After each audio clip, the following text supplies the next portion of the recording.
Ron, how long do you anticipate these protests will go on for? There's really no way of knowing, but what we do know is that we're going to continue to organize and to fight for our communities because we are under heavy, heavy attack. Right now, there are ICE raids happening in several different neighborhoods in Los Angeles. And so these federal agents, this fascist, racist administration is kidnapping our people.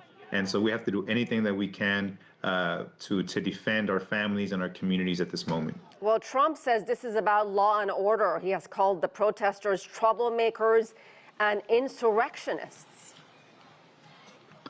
Well, if it's about law and order, then he should be behind bars. He should be in prison. He's the biggest criminal that there is.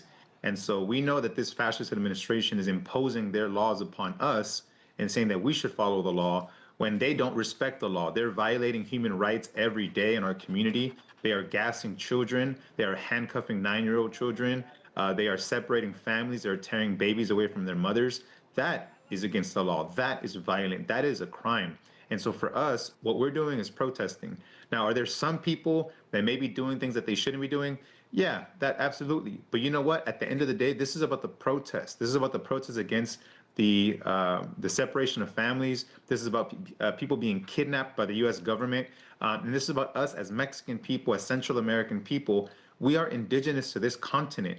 And so how is a racist white man who is the son of immigrants going to tell the indigenous people of this land that we're the illegal aliens, that we're foreigners? We're not foreigners. We're indigenous to this continent, and we've been here for thousands of years before this was called America, and we will be here after America is no longer. Ron, can you shed some light on the people who are getting detained? What is the process for them? How long are they being held? And are they mostly undocumented workers? Yeah, so it's happening all over the country. People are being grabbed. Trump is saying that they're going after criminals, but that's an absolute lie. They're going after workers. They're going after fields of farm workers. They're going after people who are construction workers at construction sites, people who are at factories working. Now, yesterday, the Trump administration says they're even going after children who are in foster care, basically mean kids who are going to be adopted. But if those kids are undocumented, they want to get them too and deport them. And so this is a very clear attack against immigrants in general. But are they undocumented? Some are, some aren't. We have had Native Americans who have been detained here in this country. We have had people who are U.S. citizens who have been detained. They are deporting people with green cards who are residents. And so at this point, if you're brown or if you're Asian or if you're not a white person, you are at risk of being detained by ICE. And that's what we're organizing to defend our community. How do you think the reaction has been from California Governor Gavin Newsom and Los Angeles Mayor Karen Bass? They're kind of in a weird, tight balancing act situation, but the governor has been very vocal.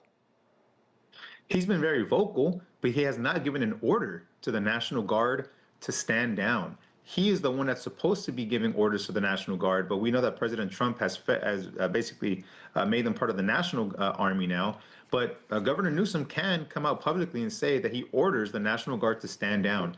And the mayor here in Los Angeles, Mayor Bass, she says she's been critical of the raids, but at the same time, her police department is collaborating with the ICE raids. So when we go to protest, the police officers protect the operations of the federal agents who are kidnapping our people. So what do you mean collaborating? What do you mean by collaborating with ICE agents, the mayor?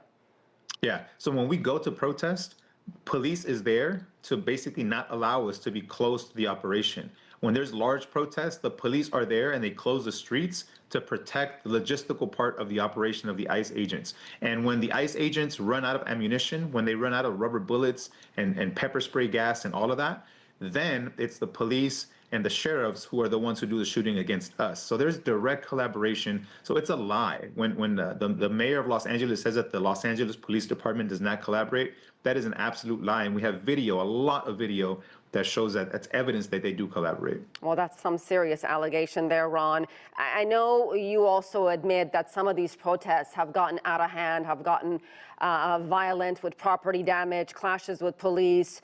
Are you telling your protesters, your activists, not to resort to violence? We are telling our community to defend themselves. And if there are some people who are doing something that they shouldn't, that's not our problem.